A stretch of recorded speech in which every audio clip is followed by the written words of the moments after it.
Happy Lunar New Year!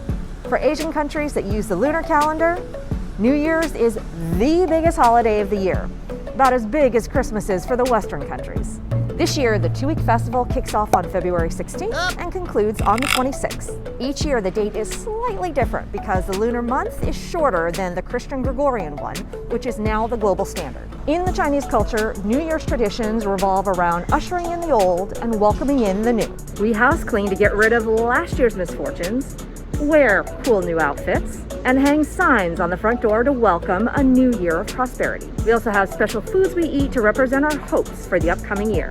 Uncut noodles for long life, oranges for success, niangao or steamed rice cakes for improved social status, and dumplings for wealth and prosperity, because their wrapped shapes look like the Chinese gold ingots that were used as currency in the olden days. In recent years, dumplings have become super popular here in the US, and you can buy them almost anywhere. Costco and your local supermarkets have them in the freezer section, and there are tons of little restaurants popping up all over that make them fresh to order. The most famous one has got to be Taiwan's Din Tai Fung, which undertook a massive global expansion in the last decade. Out here in the Bay Area, there are a ton of these little hole-in-the-wall mom-and-pop shops cranking them out in the back kitchen. While Chinatown is historical. The outer Sunset is where all the new immigrants are at and where we're going to find some good dumpling shops. So let's go. It's always kind of a crapshoot with these establishments, but I found a place called Yuanbao Jiaozi, which has got stellar reviews on Yelp. Plus the name, Yuanbao, means money ingot, so it's got to be a celestial sign, right? This is a tiny little establishment, so usually there's a big long line for dining. But with COVID, they're offering frozen dumplings for takeout, which is much better than the cooked. And the beef noodle soup is also supposed to be pretty spectacular here. Okay, let's take these home to cook. The wrappers are really simple: salt, water, and flour dough. The filling is typically a seasoned ground pork that is mixed with some kind of a veggie, usually a Napa cabbage. But what I like about Yuanbao Jiaozi is that it has a whole variety of very unusual fillings, like this green pepper and fish, shrimp and zucchini, pork, shrimp, chive, and egg, and chicken with shiitake mushroom. Generically, the name jiaozi refers to this kind of a crescent-shaped dumpling with the pleated seal at the top. And then, depending on how it's cooked, it's also referred to as sui jiao, or water dumplings for boiled, guo tie, meaning stuck to pan, or pot stickers for pan-fried, and zhen jiao for steamed. And we can't forget the dipping sauce.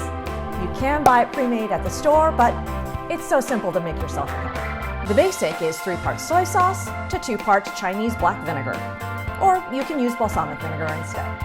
From here, you can also add minced garlic, grated ginger, chopped scallions, or chili oil to taste. Okay, let's try the pan-fried shiitake mushroom and chicken. Wow, that meat is pretty tender and it's super savory. And the shiitake mushrooms give it a really rich umami flavor. The texture of the dumpling wrapper is up to personal taste. Some people like it very thin and some people like it thicker. These ones are thicker, which I love, and they hold up really, really well to the pan frying method. This is the shrimp and zucchini. So this is little bits of briny shrimp, the zucchini, very thin rice noodles, and egg in it too. I made a little bit of a judgment error and I boiled these, and actually for something as delicate as this, where there's a lot of shredded pieces of zucchini in here, it probably would be better to use the steam method on this. But I'm gonna give it a try anyways. Yeah, so my feedback on this one is a little bit mixed. Not sure if I quite like this one or not.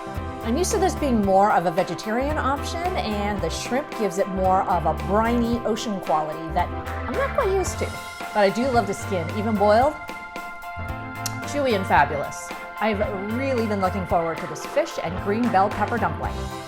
Bottoms up. So yummy. That's a winner combo right there. The minced fish is salty and savory, and it goes so well with the spiciness of that bell pepper. And that steaming method works so well with the fish. It leaves the fish nice and moist and tender. The only downside to the steaming, because the skin is much thicker, I had to steam it for twice as long. And last but not least, the pork, shrimp, egg, and chives. That's pretty good. Again, very tender meat, and you just can't beat that classic combination of chives, which gives a nice pungency to the filling. The scrambled egg is not bad in there either. It gives it a really nice, lighter and fluffier texture. All right, on to the ratings. Out of 10, I give Yuanbao Jiaozi a nice, respectable 7.